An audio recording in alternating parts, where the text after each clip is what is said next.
Pansamantalang pinayagan ang pagbebenta sa gilid ng Taal Lake sa barangay Tagbakin sa Lipa City dahil sa inaasahang dagsa ng mga bisita. Nagbabalik sa report si Denise Abante.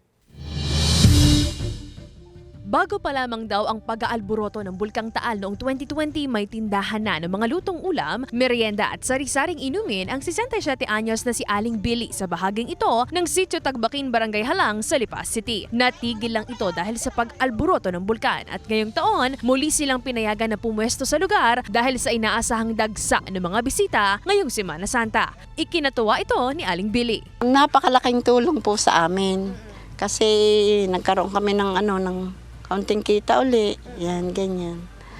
Kaya napakalaking tulong ho ng pagtitinda namin dito. Talagang napakahirap ho ng buhay dito na wala nga kaming pinagkikitaan. Nung ipinaayos ho ito, edi yun ho, nagkaroon kami ng magandang mga pinagkikitaan dito. Sa tala ng Barangay Halang, umaabot sa mahigit 1,000 mga turista ang dumarayo sa lugar tuwing weekend. Inaasahang dodoble ang bilang na yan ngayong Semana Santa. Dinarayo ang Sitio Tagbakin dahil tanaw dito ang ganda ng Taal Lake at Bulkang Taal. Sa dami nga ho ng mga napunta dito, syempre ang mga tao ay nag-iisip din ng kanilang hanap buhay na mapapagkakitaan. Ayun nga, itinuloy nila yon dahil unang-una nandito yung mga masasarap na isda, yung mga kagaya ng tawilis, mga tilapia.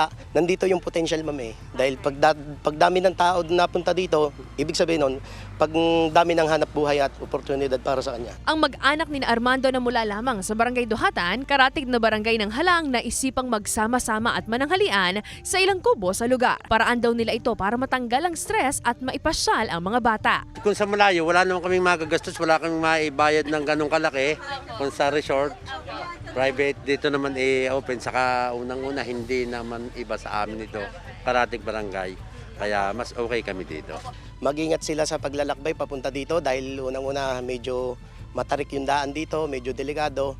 At kung maaari ay, kung may mga magdadala man ng alak ay huwag masyadong magpapakalango para makauwi sila ng ligtas.